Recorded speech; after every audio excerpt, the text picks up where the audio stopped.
basically, I've been traveling around the world the last few years, and everywhere I go, whether it's China or Brazil or, even France, I find a gym, whether it's a boxing gym or a Muay Thai gym. And we went to Thailand and we did Muay Thai for 3 weeks. And I become part of the culture through fighting.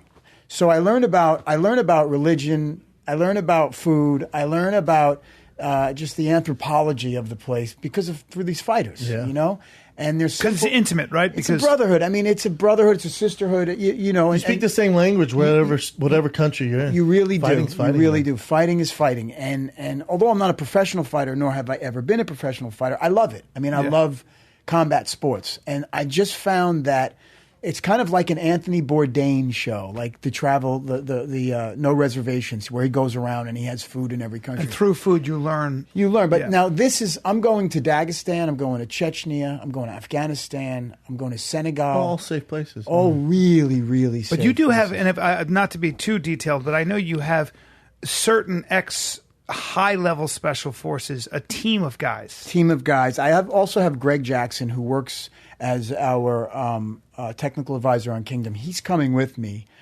He also does a lot of work with special ops guys, CIA guys that know those areas really well, know if, God forbid, there was a problem, how to extract. It's less about shooting your way out. And it's more about finesse. Extraction. And knowing who to talk to. And Yeah. who, apparently, like a lot of those places that are tribal, like Afghanistan, if you know the warlord that controls that area, and you get the okay, it's like the mafia. It is like good. the mafia. Sure, And that's Tarek exactly could help with that. Yeah. Yeah, well, we're already Tarek met. Yeah. He met Tarek. They were like boyfriend at my party. Yeah. Oh, that's right. Yeah. So, in any event, I embed myself in whatever the fight culture is.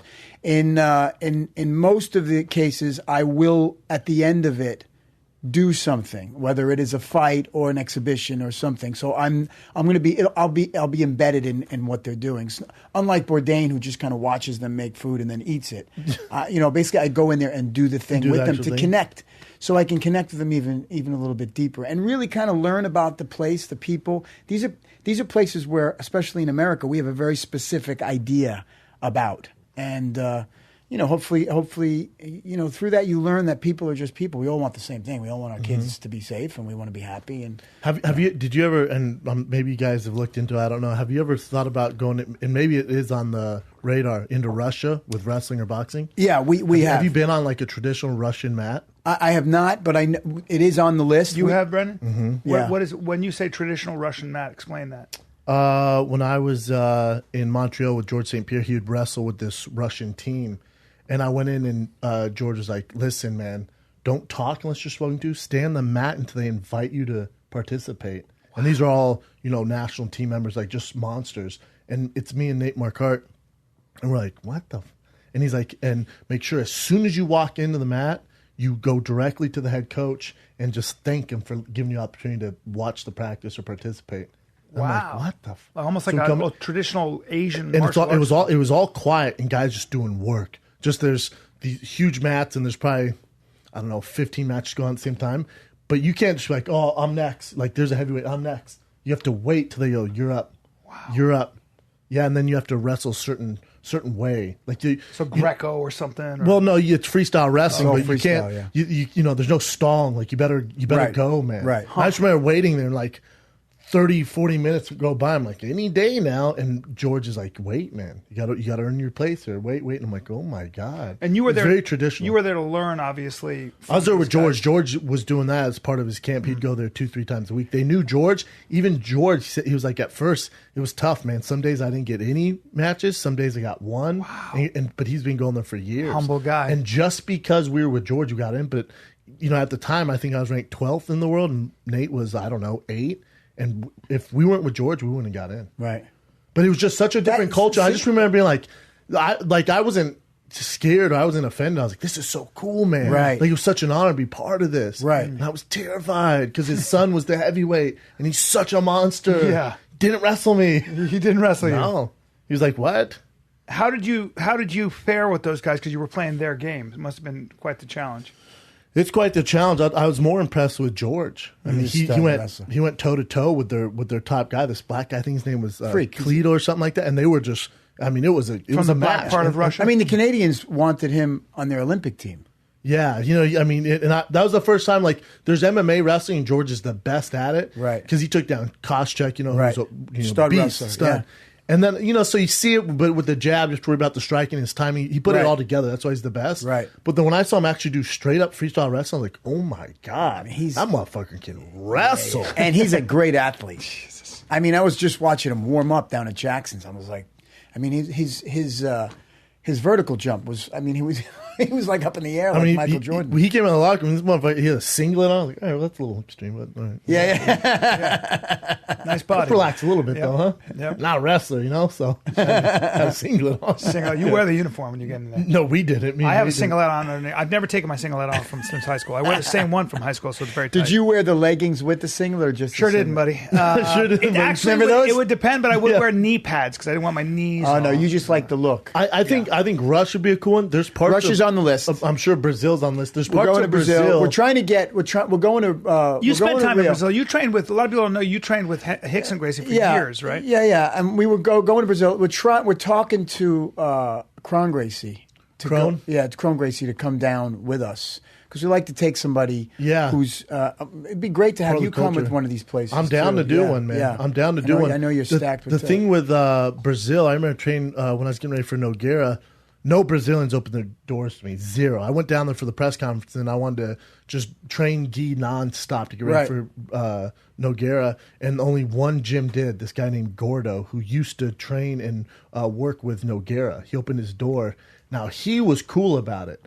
The rest of his school was not. Right. And because you were American and I'm fighting Nogueira. Okay. And if the entire nation knew. No, they're like, fuck you, gringo. Right. But this guy opened his gym, and he's a legend down there. You look him up, Gordo. He cornered Rafael dos Santos for years. He big gym, man, big time guy out there. And so I walk in, I'm a little nervous. I have Klopp with me, I have my team with me, Lex, I have everyone. And I remember him being so cool, like, you have to wear gi though, right? And I was like, and I do train gi, but that's not like my forte. And he's like, yeah, you got to put a gi on if you're going to be in this gym. Wow. So I'm like, all right, cool, put this gi on. If you guys know anything, like if you train with gi, the bagger they are, the worse it is. Yeah. This gi was made for a Kodiak grizzly bear, maybe. They literally gave me billowing. So already I'm like, all right. I see what's going on here. Right. And then like, we don't have any brown belts either, so here's a white belt. All right, so you just check your ego. I'm glad to be there. Sure. And he goes, all right, so what we're going to do is I'm going to line up the guys for you. And they just threw me through the ringer. Oh, yeah. ringer. Oh, boy. But it was just cool, the different personalities. And then once they realized like I wasn't a punk and I was there just to learn and like and do work and just kind of embrace myself in their culture, they took me on. This would be great. They took me on this hike behind there that was the hardest thing in my life. Right.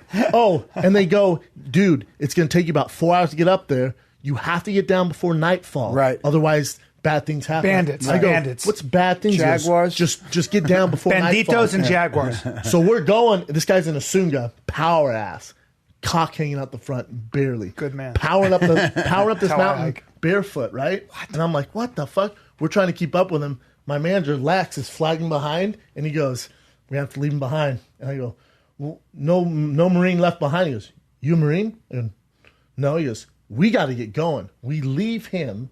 We go up. We come down. We don't see Lex the next morning.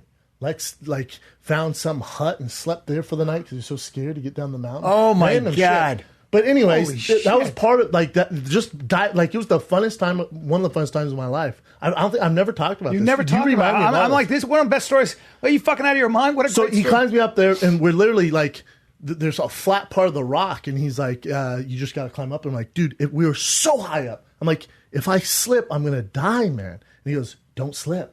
God, that macho shit's Ask crazy. Klopp about it. Klopp was with me. Fuck. Klopp was with me, and then And by the way, then we get done. Klopp's not built for rock climbing. No. Then we get done, and we have the best food ever. It's this village that's on like this little island that we take this skimpy boat to that's filling up with water because our fat asses are in it, like the bomb's filling with water, and it's the best food ever, man. Right. And then we have to take a shower. There's no hot water, man. You only take cold showers. and then they go, "This is how you stay healthy." That's right. And These they're are right. warriors. It's good for you. And by the way, that's what I'm talking about with this show, which I'm really excited to go and do.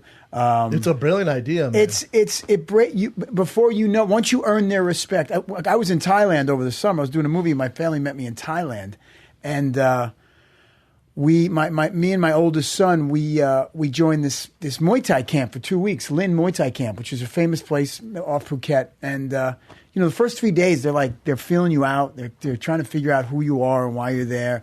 After you show up every day and you're taking punches and kicks and you're still there, all of a sudden they start to smile. Mm-hmm. It starts that with a smile, and then there's like a joke. And before you know it, I'm having lunch with them. You're embraced with them. And you're not there to take advantage of them. I want to get a tattoo. They get their tattoo artist to come down to meet me to talk to them. Man. I mean, it becomes like, and there's nothing you can't talk to them. And you know what's interesting is there's all those spots all over the world. And we can talk about Japan and China. It's brilliant. Australia, New Zealand. There's so many cool spots.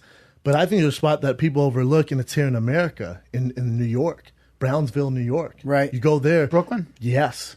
There's a culture there with boxers for whatever reason. So Brownsville, just a little background, I don't know if you know this, where Mike Tyson comes from, but it was also always traditionally a very, very dangerous part of and Larry King came from there, in fact, as well. There's more. Yeah. There's so more. many boxers. Jacobs comes from there.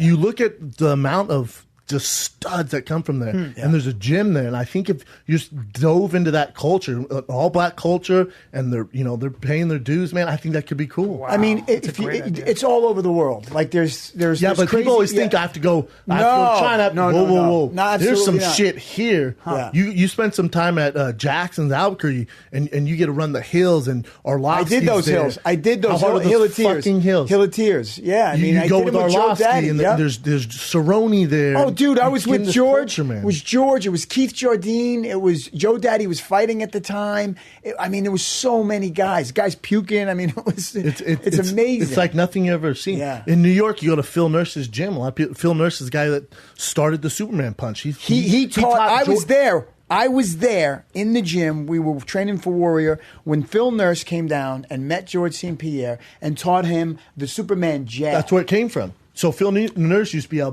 badass fighter, and he used to throw the Superman punch. Yep. He taught George that punch. Wow. That's how it got famous. I watched Then him he do taught that. John Jones all that stuff. Yep. Phil Nurse is a little guy. He's got a gym in New York City on the east side. Have you been to his gym? Yeah. It's the most beautiful gym you've ever seen in the world. I don't know what his fucking It's an rent is MMA there. gym or is it a kickboxing No, it's a straight kickboxing. Gym. Wow. Wood flooring. You walk in like, gorgeous. What the fuck? Wow. But there's those gems. These guys here, man. And Yep. It's crazy. Huh.